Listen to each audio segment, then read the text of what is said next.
사도행전 17장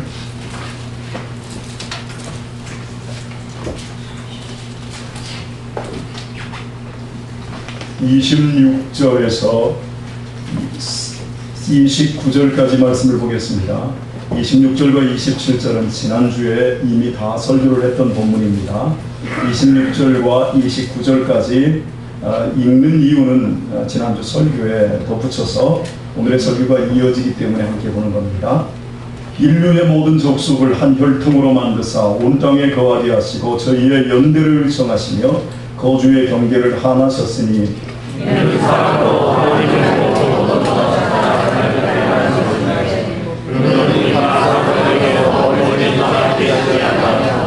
우리가 그를 힘입어 살며 기동함에 있느니라. 너희 시인 중에도 어떤 사람들의 말과 같이 우리가 그의 소생이라 하니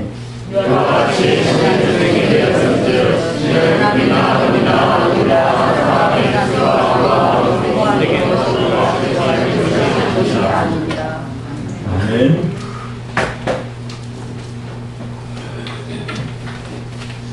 보시는 분들은 조금 저를 좀 볼 수 있도록 해주시기 바랍니다. 저를 안 보면 그냥 졸립습니다. 졸다 가시는 것도 좀 여러분에게 잠이 잘 안 오는데 교회에 오셔서 잠이 온다라는 것도 하나님 아버지 집에 와서 평안할 수는 있지만 그래도 깨어서 은혜 받고 가셨으면 좋겠습니다.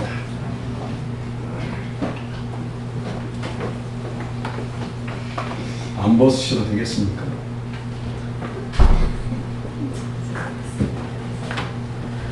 (80년대) MBC 드라마 전원일기에서 일용이 엄마이자 복귀녀 할머니로 연기한 김수미 씨, 우리 어르신들은 다 아실 겁니다.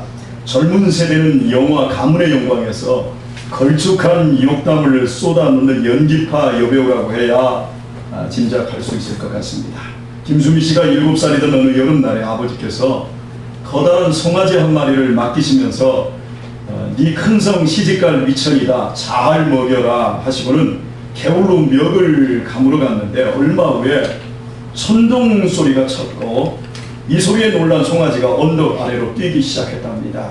어린 김수미는 순간적으로 밧줄을 자신의 팔에 감아버렸습니다. 왜요? 놓치지 않으려고요. 이럴 때는 놔야 되는데 놓치지 않으려고요. 그리고는 사정없이 끌려내려갔습니다. 뒤에서 아버지의 음성이 크게 들렸습니다. 밧줄 놔버려라. 밧줄 놓으라니까. 그러나 어린 김수미는 팔뚝이며 배가 풀과 돌멩이에 모래에 쓸리면서 피를 흘리면서도 못 놔요. 죽어도 못 놔요. 우리 성 시집 못 가요. 라고 소리를 지르며 끌려갔다고 합니다.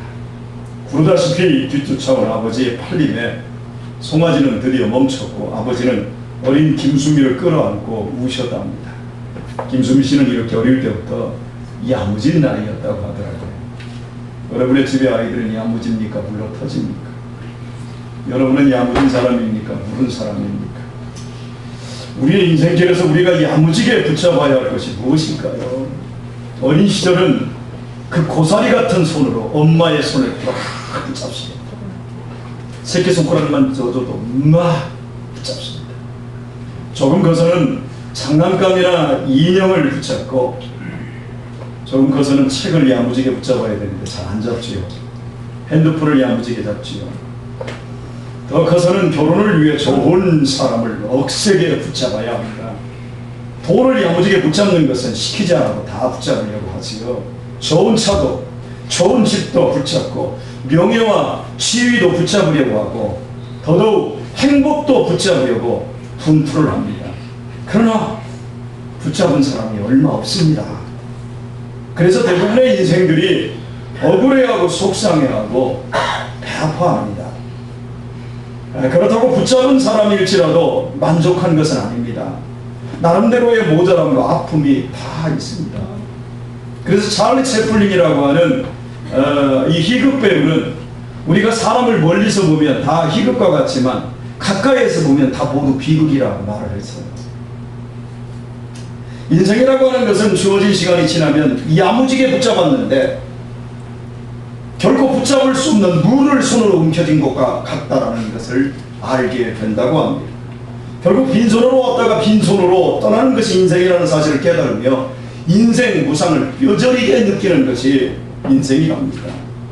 신앙을 야물게 붙잡는 것을 젊을 때는 그리 중요하게 느껴지지 않습니다. 아니 거추장스럽게 여겨집니다. 자신의 부모님이, 장로님이, 권사님이, 목사님이 너무나도 신앙을 야물지게 붙잡고 있는 그 자식들이 부모님을 비하는 겁니다.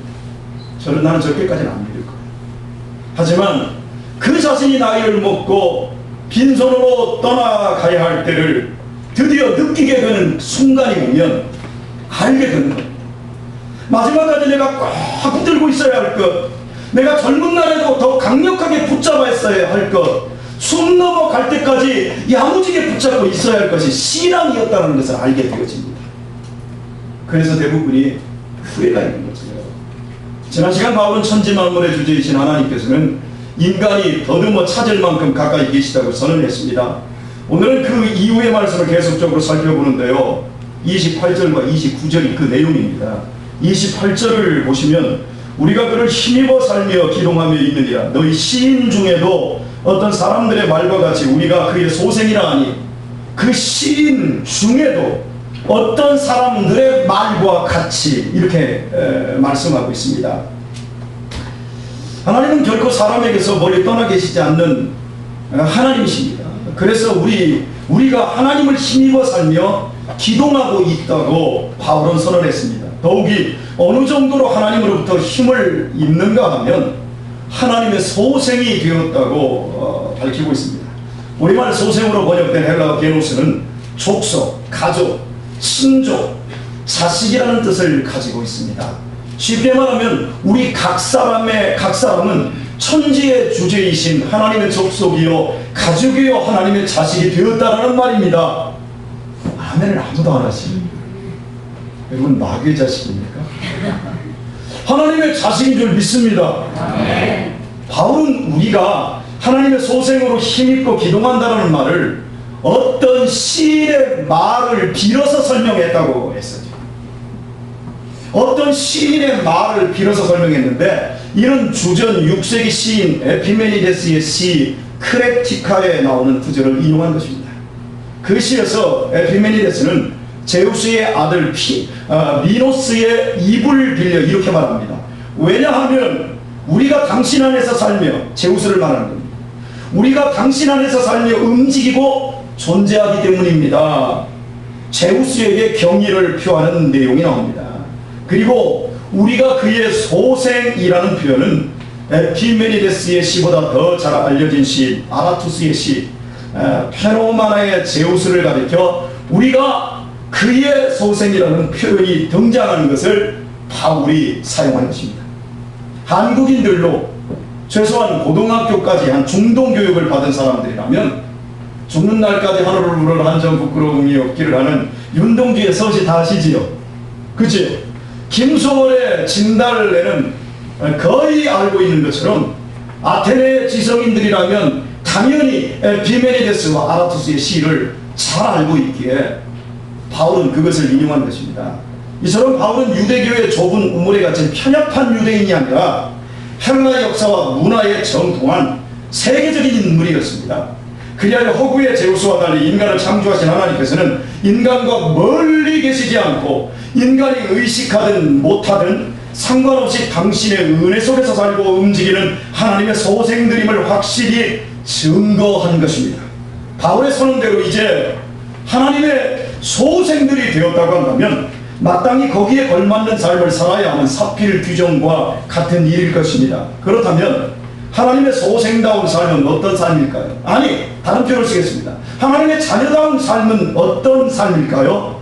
아테네인들의 상황에 맞는 답. 이 바울이 너희에게 종교성이 많도다 수많은 우상들을 보면서 알지 못하는 신에게라고 하는 우상을 보면서 그들에게 이 본문을 결론을 지었기 때문에 아테네인들의 상황에 맞는 답을 찾아야 할 것입니다.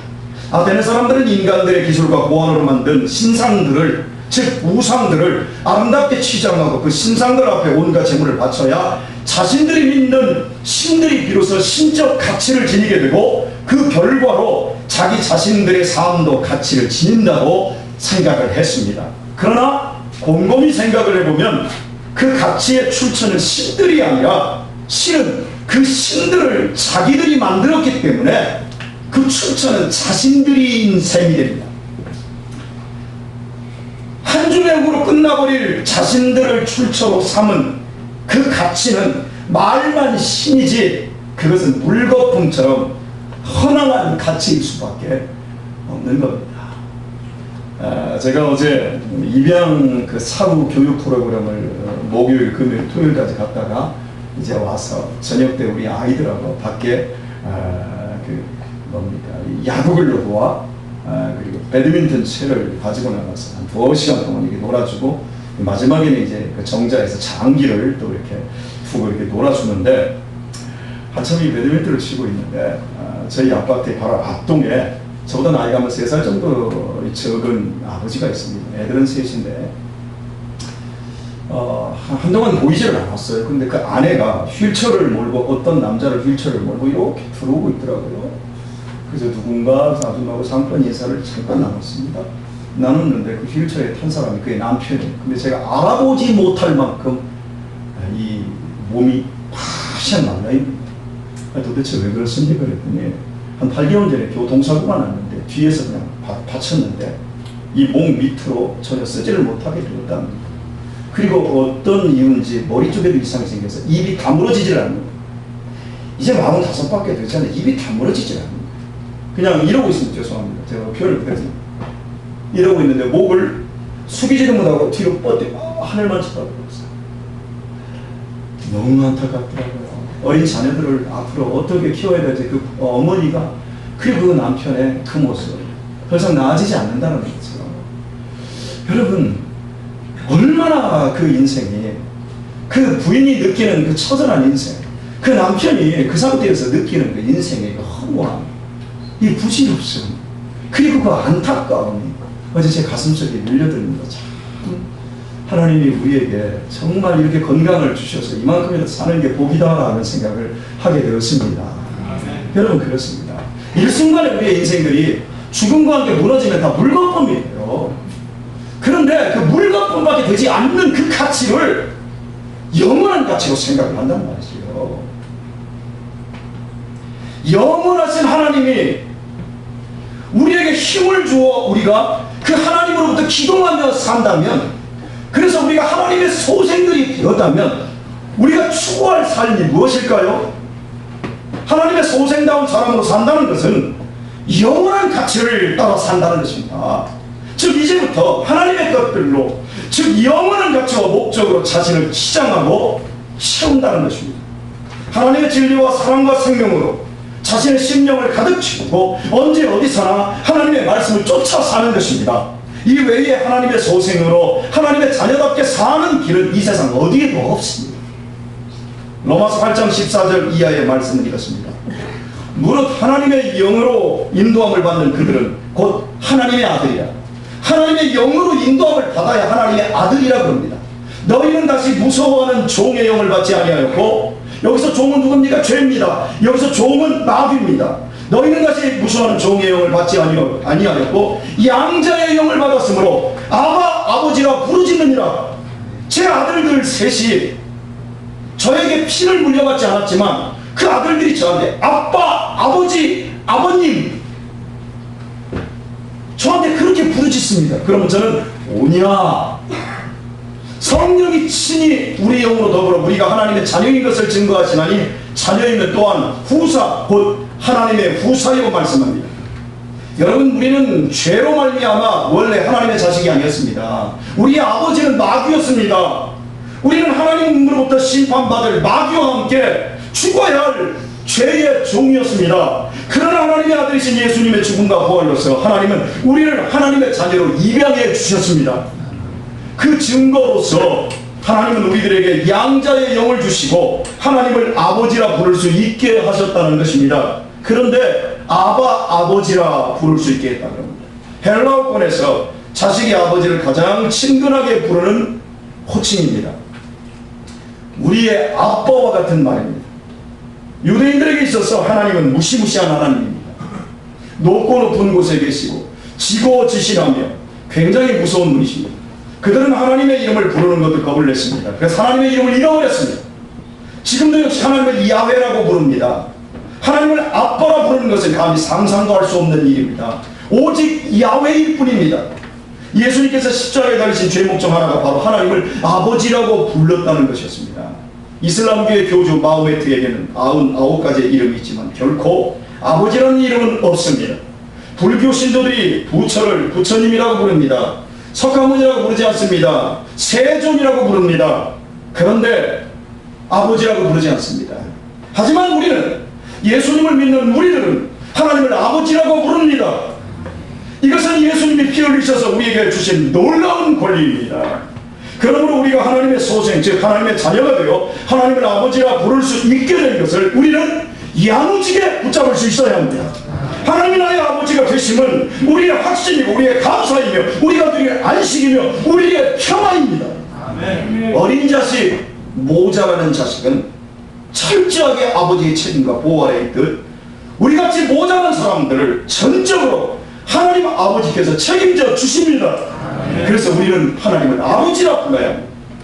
그러므로 성령께서 지고지신하신 하나님을 아버지 하나님이라고 고백하게 하심은 오직 하나님의 선하신 뜻입니다. 믿음 안에서 승리하는 인생을 산 사람들은 모두 하나님의 영으로 인도함을 받는 사람들이었습니다. 즉 하나님의 소생으로서 하나님을 아버지라 부르는 것을 확신하고 그것을 마음껏 사용할 줄 아는 사람들이었습니다. 과학과 기술의 발전으로 인류는 많은 것을 알게 되었습니다. 그리고 많은 것을 소유하게 되었습니다. 그런데 놀라운 사실은 인간들은 예전보다 더 많은 방황을 하고 있습니다. 남편이 남편의 길을 잃어버렸습니다. 아내가 아내의 길을 잃어버렸습니다. 부모가 부모의 길을 잃었고 자식이 자식의 길을 잃었습니다. 여러분, 남편들이 나는 길을 잃지 않았다고 말할 수 있는 사람 몇 명이나 있습니까? 나는 정말 아버지로서 아버지의 길을 잃지 않았다고 할 수 있는 사람 몇 명이나 있습니까? 나는 아내로서 나는 아내의 길을 잃지 않았다고 얘기할 수 있는 사람 몇 명이나 있습니까? 길을 이탈하였기에 길을 잃어버린 것이 아니라 가정 안에서 아버지를 잃어버렸고 가정 안에서 어머니를 잃어버렸고 가정 안에서 자식을 잃어버렸어. 가정 안에서 부모님을 잃어버렸어. 그래서 다 따로 놀아. 세계보건당국은 인류의 존재 자체를 위협하는 최대 질병이 우울증이라고 꼽았습니다. 미국은 우울증 치료에 매년 200조의 사회적 비용이 든답니다. 우리나라는 얼마나 드는지 몰라요. 그런데 우리나라에서 가장 잘 되는 병원이 정신병원이라는 거 아십니까? 그 다음에 정형외과입니다. 잠을 못 자요. 신경쇠약. 나이 한 50 넘으면 수면제 없이는 잠을 못 자는 사람이 거의 대다수입니다. 정신적인 방황, 그것이 인간의 가장 무서운 질병입니다. 이렇듯 인류는 자신이 누구인지를 모르며 인생이라는 시간을 어떻게 사용해야 하는지를 모른 채 병들어가고 있습니다. 저는 어린 시절 수학이 가장 어려웠습니다. 이미경 집사님이나 능은이를 보면 얄미워요. 수학이 제일 시작이거든. 저는 수학이 가장 어려웠습니다. 수학 문제를 푸는 숙제는 저에게 괴로운 일이었습니다. 머리가 익어버릴 것 같은 이런 열기 속에서 논밭에 나가 피살이하고 밥 매는 것보다 더 괴로웠습니다. 봄철에 농사 지으려고 땅떼기 할 때 허리가 끊어지도록 지게질하는 것보다 수학 문제 푸는 게 더 어려웠습니다. 수학이 괴롭게 된 이유는 제 머리가 나빠서라기보다 초등학교 4학년 때 수업에 구멍이 생겼기 때문입니다. 달리기를 잘해서 학교 대표가 되어 국내 육상대회를 나가고 국내 육상대회에서도 뽑혀서 충청남도 육상대회에 출전을 하면서 수업 참여를 못했습니다. 바로 그때 제가 불참한 한 달여 동안에 분수를 나갔던 것 같아요.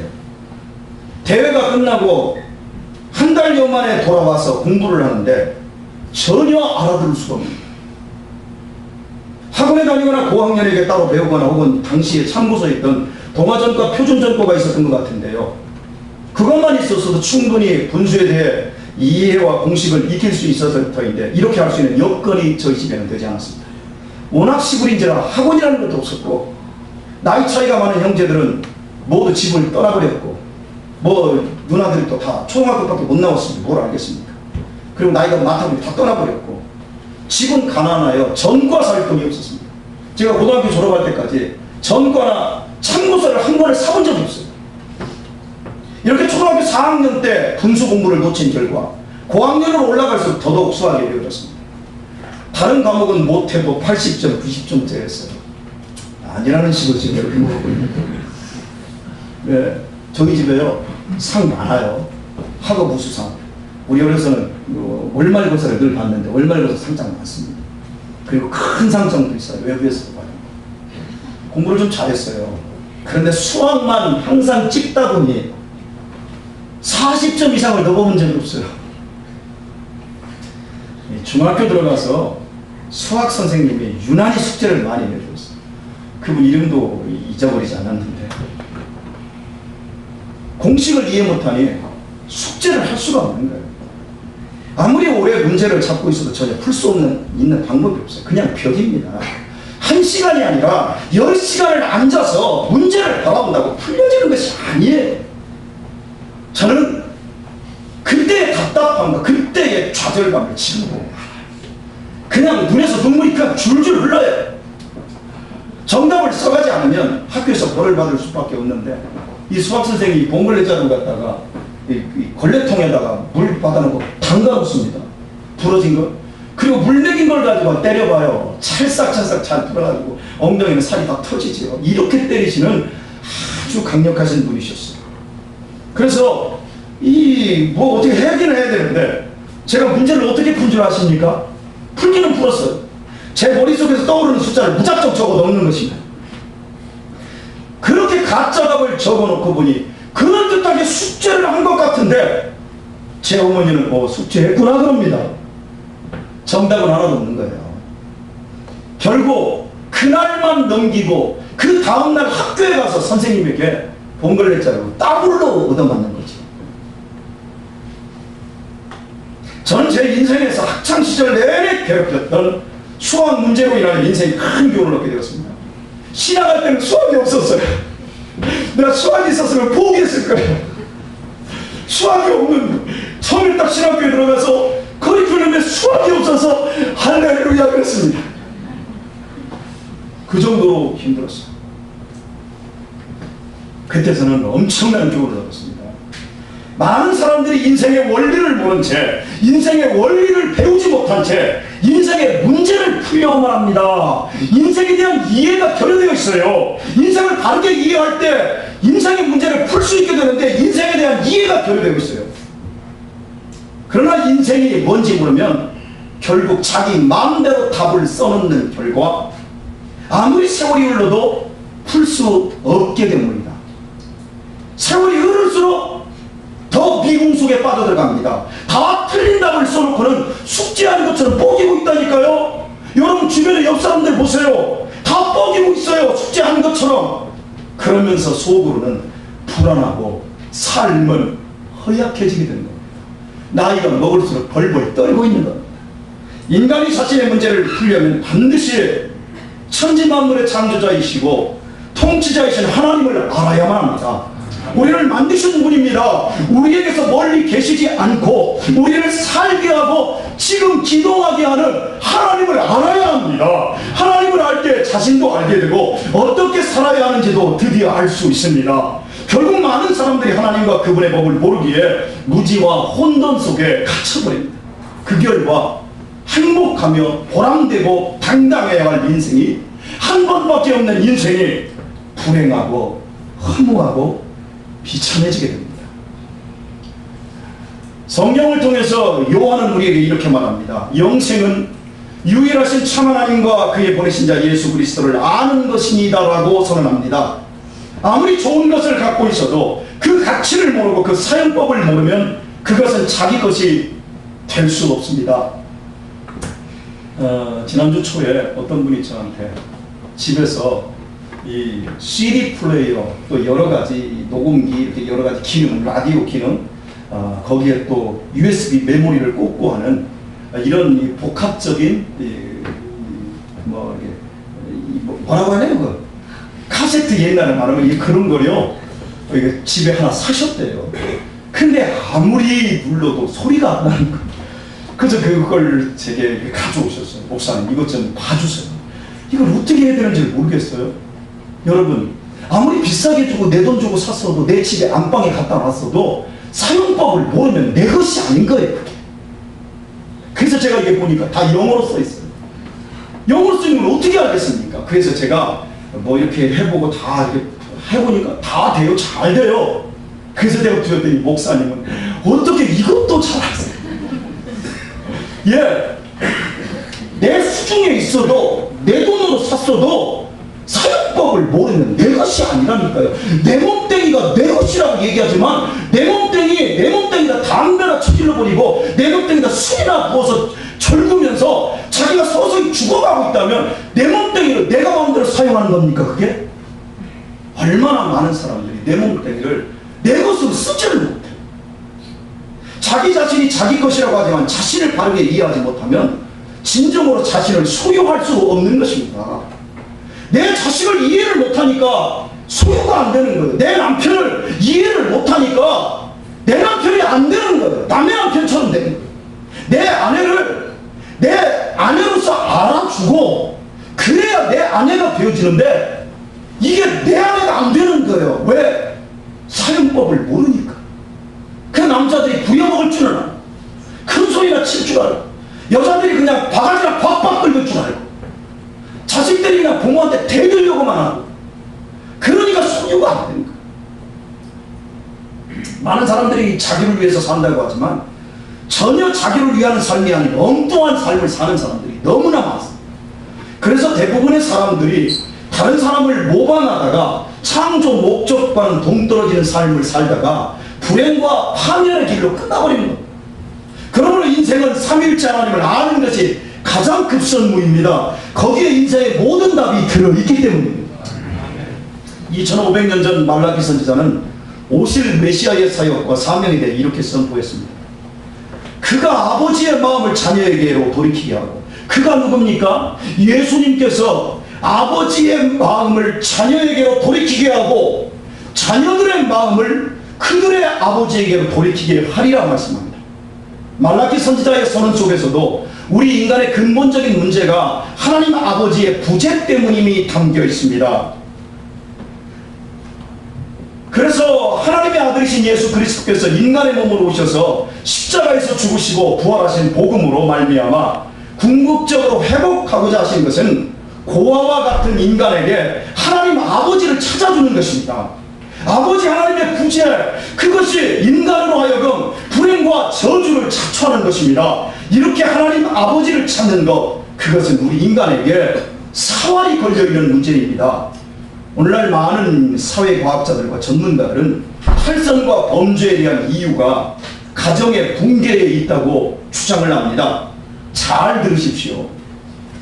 아버지가 없는 가정의 자녀들이 가난하게 될 확률, 즉 빈곤해질 확률은 그렇지 않은 아이들에 비해 5배가 높다고 합니다. 이게 종단 연구를 통해서 밝혀진 겁니다. 결혼한 가정의 산모에 비해 미혼모에게서 태어난 유아 사망률이 2배 높답니다. 아버지가 없는 가정의 청소년들은 부모가 있는 가정의 청소년들에 비해 감옥을 들락거리는 비율이 4배 높답니다. 아버지가 없는 청소년들은 약물과 음주를 남용할 위험성이 7배가 높답니다.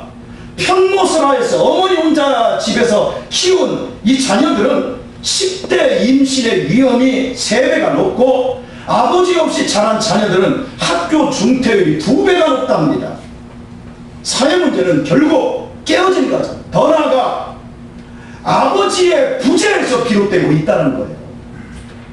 그리고 더욱 근본적인 원인은 하나님의 소생된 인간들이 아버지 없는 고아처럼 방황한다는 데 있습니다. 교회에서의 문제가 뭡니까? 성도들의 문제가 뭡니까?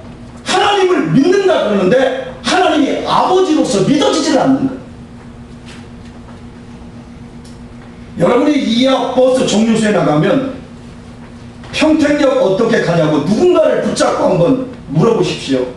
아마도 열이면 열 잘 가르쳐 줄 겁니다. 2번 버스 타고 20분 정도 가다가 우측에 애경백화점 보이면 내리세요. 거기가 평택역입니다. 그지요? 다 얘기해 줄 겁니다. 혹시 송탄 출장소 어디가 있으면 어디에 어떻게 갑니까? 라고 물으면 아는 사람이면 친절히 가르쳐 줄 것입니다. 그러나 당신의 인생은 어디서 와서 어디로 갑니까? 라고 그 사람에게 물어본다면 정신 나간 사람 취급할 겁니다. 당신의 인생이 지금 어디로 가고 있는지 그 종착역은 무엇인지 아느냐고 한번 물어보십시오. 별 쓰잘데기 없는 소리 한다고 화를 낼 것입니다. 다들 정신없이 바쁘게 사는데 본질은 미련함과 무짐, 삶에 대해 뭔가 빠져있다라는 공허감과 두려움을 느끼면서도 그 부분에 대한 답을 찾으려 하지 않습니다. 제가 3주 전에 아버지라는 글을 써서 주부에 올렸었는데 오늘의 말씀을 조금 더 현실적으로 생각하기 위해 그 글을 제가 한번 읽어봐 드리도록 하겠습니다. 유복자로 태어난 나는 아버지를 영정사진과 무덤으로 익혔다. 소미야, 너는 아버지를 뭘로 익혔어? 아빠라는 말로 익혔지? 네, 저는 아버지가 저보다 45일 전에 일찍 돌아가셔서 아버지를 영정사진으로 대했습니다. 그리고 무덤으로만 익혔습니다. 내 입에서 아버지가 나오게 된 것은 어느 눈 내리는 겨울날 밤 한밤중에 귤 한 봉지와 사불의 과자를 들고 찾아온 새 아버지를 만난 후부터였다. 아버지는 걸핏하면 나에게 빠가야로를 연발하며 구박했다. 그리고 밥상을 때려 엎었고 어머니에게 육두문자를 쓰며 욕을 했다. 그래서였던지 나에게 아버지는 시답지 않은 존재였다. 20살이 되어 예수님을 인격적으로 만난 후에 하나님을 아버지로 알게 되었지만 오래도록 부정적인 아버지상이 각인되어 있어서인지 하나님께 대하여 아버지라는 소리가 나오지 않았다. 어느 날 하나님께서 내 안에 당신을 아버지라 부를 수 있는 영을 부어주셨을 때 나는 너무나 놀라운 사실을 알았다. 아버지라는 칭호는 남자가 결혼하고 자식 낳으면 저절로 따라오는 칭호인 줄 알았는데 오히려 하나님만이 만물의 주인으로서 아버지라는 사실이었다. 이 세상에 있는 그 많은 아버지들은 사실은 하늘 아버지의 그림자에 불과했다. 그러므로 아버지 되면 남자의 인생에서 하나님으로부터 특별한 사명을 부여받은 가장 위대한 축복인 것이다. 자신의 아이들의 인생에 영원한 투자를 할 기회를 얻은 것이기 때문이다. 드디어 나 역시 아버지가 되었다. 아침에 눈 떠서 눈 감을 때까지 경쟁적으로 아버지를 부르는 아이들에게 둘러싸여 산다.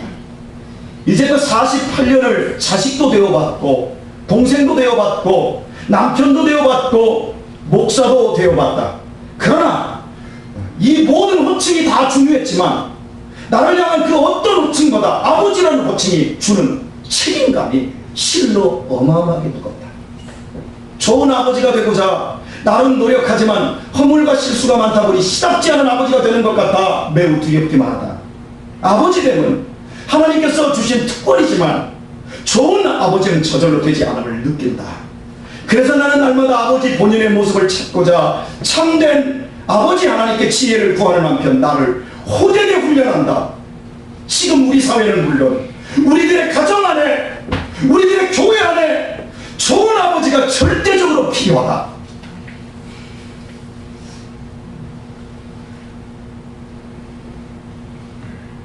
여기까지가 제가 아버지라는 제목을 썼던 글입니다. 주 안에서 사랑하는 교우 여러분, 제가 경험한 인간 아버지는 시답지 않은 아버지였습니다.